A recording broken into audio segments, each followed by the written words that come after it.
Assalamualaikum warahmatullahi wabarakatuh. Hai semuanya, kembali lagi bersama Oco dalam acara bincang online eh, live Instagram Travel O Indonesia. Kali ini kita bincang-bincang dengan siapa? Sebelum itu gue mau kasih tahu bahwa ada hadiah menarik untuk eh, para penonton selama live IG Travel O Indonesia berlangsung. Sebelum kita undang nih yang katanya influencer, dia suka berkegiatan di alam bebas. Nah, buat teman-teman, gue mau umumin dulu sebelumnya Travel O sudah membuka sebagian destinasi wisata, salah satunya Kepulauan Seribu. Kayaknya Kak Anissa udah masuk nih. Kita undang aja langsung deh.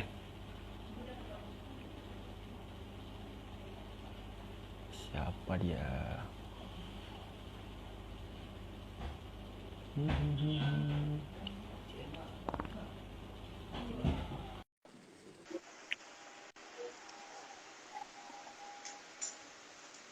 Halo. Oh, Halo Nisa. Sorry ada gangguan ya tadi ya? ada gangguan dikit ya? Ada gangguan. Udah clear belum? Udah kayaknya udah. Udah clear. Nggak ada gangguan ya? Insya Allah. Kalau ada yang ganggu-ganggu, kita ganggu balik dia. Serem juga. Gimana nih? Kabarnya sehat? Alhamdulillah. Gimana Bang Adri? Ya, gue manggil Adri aja kali. Ya, panggil Oco aja. Oco, Jangan. dipanggilnya Oco. Kita apa adanya aja ya nggak? Oke, Oco. Akhirnya kita bisa live IG bareng nih, bareng sama Nisa. Alhamdulillah. Terima kasih udah diundang untuk bincang-bincang. Aduh, suatu kebanggaan lah buat Travel bisa live bareng sama influencer nih. Waduh, saya juga senang bisa sharing bareng sama teman-teman semua. Sebelumnya perkenalan dong nih, siapa teman-teman Travelovers nih, kan belum tahu nih siapa sih Anissa nih, ya nggak?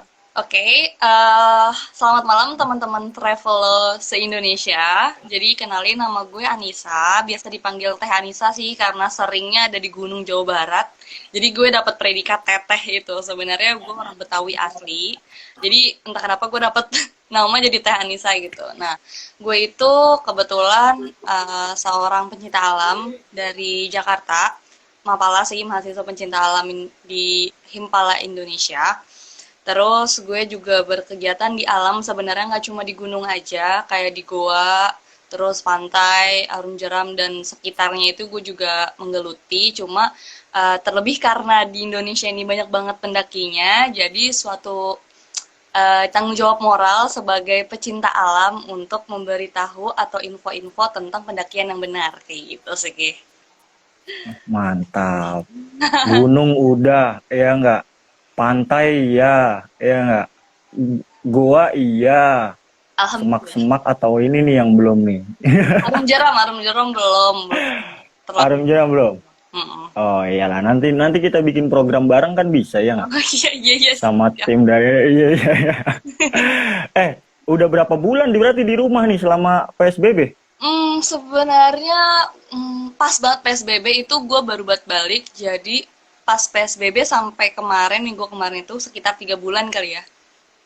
Maret, April, Mei, Juni ya. Hampir 4 bulan lah. 4 bulan, kalau tambah 5 bulan kan bahaya itu ya. Untungnya baru 4 bulan coba. Iya, makanya. Berarti sebelumnya emang ada kegiatan? Sebelum PSBB itu kebetulan gue lagi tanggap bencana di Banten. Kan ada longsor tuh dari awal tahun. Sampai Maret itu gue stay di sana untuk jadi relawan di Banten. Lama juga ya? Iya, gitu. Ceritain dong ya nggak? Teman-teman kan yang biasa jalan-jalan juga sama kayak Teh Anissa nih ya nggak? Teh Anissa Biasa jalan-jalan terus di rumah aja. Apa yang dilakuin selama PSBB itu di rumah aja tuh? Gue sempet Cerita sakit dong. sih. Gue sempet sakit pokoknya dari yang biasanya gue di luar rumah, terus tiba-tiba gue di rumah doang itu gue sempet sakit. Mungkin badan gue nggak terima gitu kan, kok gue di rumah terus gitu. Jadi gue agak sakit penyesuaian. Terus nggak lama setelah itu gue mulai menanam. Jadi gue sempat menanam hidroponik di rumah. Mantap juga. Iya, jadi Terus ya dong, terus. kata orang sih salah satu sistem ketahanan pangan kan. Jadi gue sempat nanam pokcoy kemarin udah sempat panen juga. Terus sekarang lagi nunggu kangkungnya lagi pada panen kayak gitu sih. Lebih ke Hmm, bikin sesuatu buat diri sendiri biar nggak diem aja dan nggak rebahan mulu gitu. eh, apa yang menarik dari hidroponiknya Teh Anissa nih? Siapa tahu bisa di-share nih. Kalau gue sih bikin sistemnya pakai yang daur ulang. Kalau di hidroponik kan kebanyakan pakai peralon ya, atau mereka membeli barang yang baru Ah, terus dijadikan hidroponik gitu. Sedangkan gue ah. kayak melihat emang sisi di Jakarta tuh sampahnya banyak, termasuk mungkin di rumah gue sendiri gitu kan. Jadi kayak ada Hmm, bekas styrofoam atau bekas hmm. aqua gelas. Kemarin kan sempet lebaran juga, aqua botol itu gue jadiin hidroponik gitu. Jadi termasuk Mantap, mantap, ini mantap. sama biasanya kalau cewek pakai kapas ya buat ngebersihin muka. Nah, itu gue juga Ah, pakai ah, ah. kapas sebagai media tanamnya. Jadi ya apaan aja yang kira-kira bisa dibikin udah deh jadiin hidroponik kayak gitu. Mantap. Seorang pendaki. Apa peka terhadap bencana ya nggak, Alhamdulillah. kreatif, produktif, tinggal apa ya, mungkin tinggal kalau orang Sunda tinggal bikin sambelnya doang nih yang harus dicoba nih. Iya iya iya. Yang penting Jangan praktiknya aja ya. berarti apa kegiatan yang memang dari dulu pengen dicapai, pengen dikerjain gitu di rumah dan akhirnya terrealisasi di PSBB itu salah satunya hidroponik mungkin atau apa? Iya, sebenarnya sih pengen banget ya menanam gitu, nggak cuma hidroponik kayak mainan kaktus atau bunga-bunga hias gitu sih, lebih ke situ. Kalau kayak hidroponik sampai Hmm, ke sayur tuh sebelumnya nggak kepikiran sampai sana banget, soalnya kan emang harus hmm, dipikir setiap hari kan, kalau sayur harus dilihat setiap hari, ini perkembangannya gimana gitu-gitu. Lebih ke hmm, yang bisa hmm. ditinggal kalau mimpi yang sebelumnya, tapi ternyata karena adanya wabah COVID ini sebenarnya dapat hikmah juga kan. Selain kita Q time sama Iya, iya, keluarga, iya, kita iya. juga bisa Q time sama diri sendiri sama tanaman-tanaman itu. Gitu. Tapi berarti berarti nggak nonton drakor ya? Nonton drakor sih, gue juga sempet nonton drakor. Iya, iya, iya, iya, Belum iya, mungkin iya, iya. gitu. Keren lah, keren, keren, keren. Soalnya Kebetulan kan menurut nih gue kayaknya, kan ah, ah, ah. di UNAS kan jurusannya Korea, Bang. Oh iya, iya. Jadi Ya kan, jadi jadi jadi udah sesuai lah ya. Lu nonton. jangan-jangan kalau nonton drakor nggak pakai translate dong Iya, berarti. gue nggak pakai translate sih, lebih ke sambil belajar kalau gue. Keren ya, ya. Gue bahasa Sunda aja belum bisa, udah harus ke Korea. Sama gue juga belum bisa bahasa Sunda. Iya, iya, iya. Terus berarti Nisa ini influencer atau selebgram atau pokoknya yang memang khususnya di wisata alam aja, kegiatan alam bebas gitu. Kebetulan ya gue emang maunya fokusnya sama kegiatan alam. Kalau untuk saat ini sih masih ke dunia pendakian ya. Mungkin nanti selanjutnya insya Mhm, Allah sih ke wisata alam yang lain kayak pantai mungkin atau mhm, mhm, eksplor pantai mhm. gitu kan atau diving Yoi. ke goa lebih didalemin lagi gitu. Cuman Nah, untuk sekarang menarik fokusnya tuh masih ya, di yang Heeh. menarik tuh yang di Goa tuh. Iya, Asli keren. Cewek-cewek main ke Goa coba. tadi sih gue sempet Iya. belajar ngelatih SRT juga sama teman-teman, sama junior Mhm, gue di Mapala mhm, gue buat mhm. nyobain single rope teknik itu yang pakai satu tali. Kita turun sama naik gitu, pakai alat doang. Keren. Kemarin gue juga diajak loh sama teman-teman, sama senior-senior juga buat, ayo ikut latihan ya. Cuma Hahaha. belum sempet, sibuk sekali. Nah, Itu seru tapi banget. kenapa nih? Kenapa nih bisa bisa tertarik di kegiatan alam bebas gitu? Awalnya tuh gimana sih? Kalau gue sih sebenarnya dari kecil sama nyokap bokap gue sih suka diajak gitu kan. Kayak mungkin Mm-mm. kalau di Jakarta ada aja kebun binatang, ya udah diajakinnya ke situ gitu kan. Terus sama Mm-mm. Bogor kayak gitu-gitu. Jadi emang udah biasa dikasih lihat ini loh alam, ini tuh curug, ini tuh Mm-mm. apa air tuh dingin kayak gitu-gitu sih sempet dari kecil kayak gitu. Cuma kesini sini gue jadi penasaran sendiri kan. Akhirnya ya udah gue Oh. masuk apa naik gunung, abis itu masuk ke mahasiswa pecinta alam jadi Mapala, terus kesini makin mendalami gitu sih, lebih ke situ. Hmm. Keren, keren, keren, keren. Terus ini dong, pengalamannya apa sih kalau naik gunung tuh? Yang paling berkesan sama yang paling ngeselin pasti kan ada dong. Iya nggak? Ini pertanyaan yang selalu Eh, ada setiap gue live nih. iyalah, kalau kalau naik gunung udah pasti have fun buat kita-kita, ya nggak? Iya, Capek udah pasti, ya nggak? Yang ngeselin itu kan kita harus ceritain juga supaya teman-teman bisa persiapin. mungkin kalau misalnya ngeselin sih, kalau ngeselin dari medannya, kalau gue sih enggak ya, karena ya namanya juga Mm-mm. alam, kita nggak bisa prediksi medan atau cuacanya gitu kan. Mm-mm. Mungkin di sini nih sekarang kita lihat nih perkiraan cuacanya, oh di sana cerah, ternyata nyampe sana enggak gitu kan, ternyata nyampe sana tuh badai. Nah itu sih paling prediksi-prediksi yang kira-kira kita nggak tahu. Tapi menurut gue itu nggak ngeselin sih, kayak ya udah inilah alam gitu. Sedangkan kalau Ya, misal ya, ya. sesi ngeselinnya itu terletak pada manusianya sendiri mungkin ya. Mungkin kayak Eh, oh, dapet tapi tim yang kalau nggak kurang solid kayak gitu, atau yang ya eh, yang begitu-begitulah. udah biasa lah ya. Iya, Kalau ya gue, sini-sini mah kalau udah gue sih, macem-macem. kalau gue, kalau gue sih naik gunung sama Anissa nih semangat terus nih gue. Bisa Anjir. jalan terus ya kan. Banyak dong yang bilang kayak gitu ya nggak? Iya sih, kesini-sini sih kemarin pada nanyain, ayo dong kak, naik gunung bareng, ayo dong kak, kayak Eh, kayak gitu. eh, gila. Kemarin kan sekarang berarti setiap perjalanan-perjalanan lu itu lu jadikan konten ya. Saat ini kan lagi ngebangun YouTube juga ya. Iya, alhamdulillah sih. Sebenarnya kalau misalnya konten ini gue baru setahun ini. Biasanya gue tuh kalau naik Mm-mm. gunung sama teman-teman gue tuh nggak pernah, gue nya tuh nggak pernah foto sampai kayak buat konten gitu loh. Paling kayak foto pemandangannya Mm-mm. doang, kayak gitu. Kayak Mm-mm. sampai foto tenda kayak gitu tuh sih gue belum pernah. Makanya nih karena alhamdulillah sih gue dapat jalan jadi influencer buat bagi sharing. Ah, ah. Jadinya gue kesini sini kalau jalan atau naik gunung jadi buat konten juga. Kalau dulu sih Itu kemarin kenapa? Ah, ah, ah. yang mana yang mana? Yang kemarin kenapa itu di Rinjani emang ada apa sih sampai lu buat konten terus kontennya tuh itu gokil juga tuh, Jadi tuh berbau-bau aroma-aroma gimana gitu. jadi tuh waktu tuh gue ke Rinjani itu 2018 sebelum gempa Lombok. Itu udah cerita lama sebenarnya, maksud gue ngalamin itu tuh udah lama, bukan konten baru, bukan cerita baru. Mm-mm.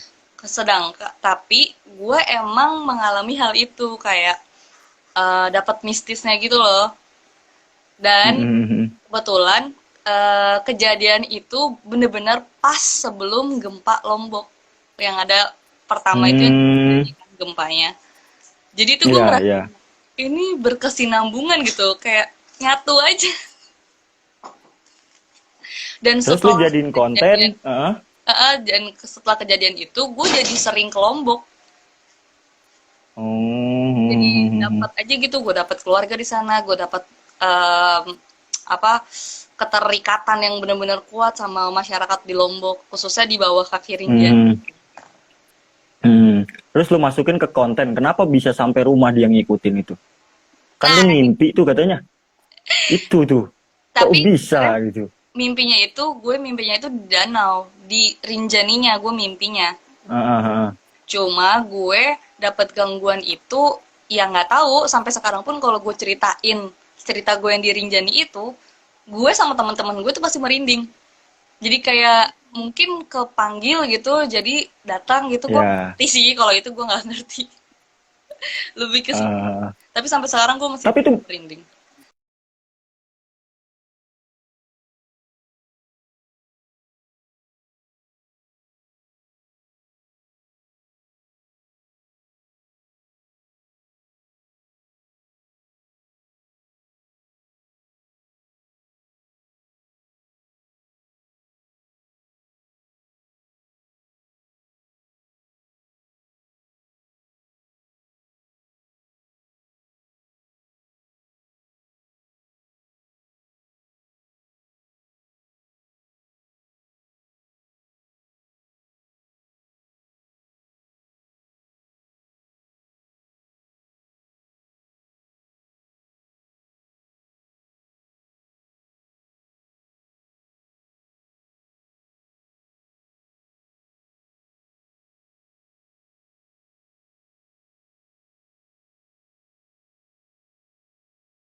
Kemana dia? Halo? Halo, siapa nih? Aduh, Gimana, gimana, gimana? sinyal berani-beraninya ganggu kita berdua ini. Gimana tadi? Lanjut, lanjut. Yang tadi pas kamera kedip-kedip tuh kenapa bisa kedip-kedip? Gue nggak tahu sih itu sebenarnya gue bikin video itu siang-siang. Gue bikin video itu siang-siang dan gue sendirian. Nah, dan belakang gue tuh langsung tembok bang. Jadi tuh kalau misalnya orang lewat itu nggak mungkin kan tembok gitu. Jadi gue nggak tahu kenapa kamera gue itu menangkap cahaya berlebih gitu mungkin. Jadi dia bikin kedap-kedip gitu. Jadi kayak ada yang lewat mondar-mandir atau gimana gitu. Ah, Jadi ya itu sempat yang bikin aneh juga setiap gue ngomongin mistisnya baru dia ngedip-ngedip. hmm, Menuju ke situ gue, baru tuh tak tuk tak tuk tak tuk. Aduh, gue juga pusing sendiri. tapi itu udah autofocus ya? Padahal udah autofocus ya? Itu gue autofokus buat diri gue sendiri kan muka gue doang tuh di tengah Ah, kan tuh ah, layar apa belakang gue tuh krem kan. Nah kenapa mm, kalau tangan gue juga gerak-gerak, kalau tangan gue gerak-gerak terus mm, mm. ngedip itu oke lah fine gitu, tapi kan saat tangan gue berhenti atau bergerak yang nggak terlalu banyak itu ngedip-ngedipnya terlalu kontras banget. Tapi asli, gue nonton tuh, gue juga berasa ke bawah. Gue nonton jam 1 malam kan. Pas dah. Gue merinding gitu, ya kan? Tapi bener, menarik konten lu tuh ngebawa pikiran seseorang. Nah, teman-teman yang mau ngelihat silakan aja di Kita lihat di apa bio gue, ininya YouTube-nya. di bio gue di Teh Instagram Anissa gue.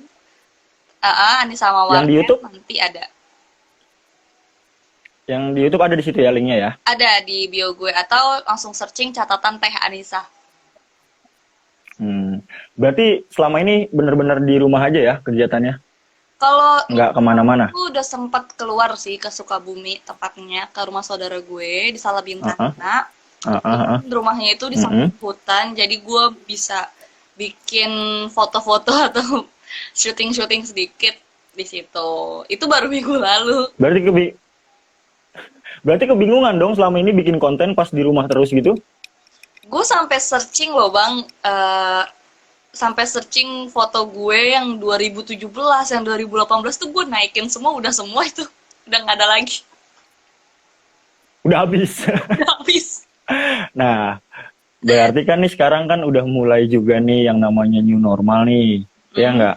Gimana nih menurut Nisa sendiri nih petualangan di masa new normal nih? Menurut Nisa aman apa enggak nih? Kalau menurut gue, asal kita nggak gegabah dan nggak terlalu nafsu ya, itu aman-aman banget. Aman-aman banget, maksud gue nafsu atau enggak tuh, ya kita kayak gini, misalnya kita mau ke puncak ya bang, kita OTW nih dari Jakarta, nggak tahu keadaan kondisi puncak kayak gimana, belum ada yang update misalnya di Instagram. Terus sampai Cibinong atau sampai pertengahan gitu, lu udah ngeliat ini macet. Ya kan? Udah kira-kira itu bagus atau enggak? Kan berarti rame dong. Sedangkan protokol kesehatannya itu seenggaknya ya lu bisa bebas, cuma kan nggak bisa rame-rame. Harus dikurangin keramaian itu. Nah, mulai dari kita sendiri aja sih. Lu mau belok, balik lagi, atau lu mau tetap lanjut itu ada di diri kita. Itunya. Itu balik lagi ke kitanya. Percuma kalau udah ada protokol dari kepolisiannya atau dari tempatnya, tapi kalau dari kita sendiri tetap ibaratnya tetap kekeh gitu. Ayolah kita emang apa sih? Ya udah sih rame atau apalah gitu. Kitanya masa bodo amatan itu percuma ada itu semua. Gila ini boleh senang tapi tetap jaga kesehatan. Betul. Katanya. Iya. Berarti sebenarnya kalau dari teman-teman pendaki sendiri memang biasanya sudah dari dulu sebelum ada new normal juga sudah sering ya kayak bawa antis buat yang cewek itu biasanya ya kan. Bawa buff juga ya kan. Cuma memang untuk social distancingnya memang kalau untuk social distancing agak susah juga kalau sama pakai masker kalau lagi mendaki kan nggak mungkin gitu ya nggak. Sebenarnya kalau social distancing saat pendakian tuh bisa dilakukan udah mulai mendakinya, tapi kalau saat simaksi itu mungkin kalau terlalu rame agak susah sih. Ya itu gimana di Hmm. pengelolanya aja yang bikin regulasi baru tentang aturan COVID-19 itu. Tapi kalau misalnya kita Hmm. mendakinya pas lagi di gunung, selama gunungnya nggak rame-rame banget, nggak sampai macet, itu sebenarnya udah social distancing, udah jauh-jauhan kok sama yang lain. Soalnya kalau deketan, Iya, iya benar. rebutan nafas.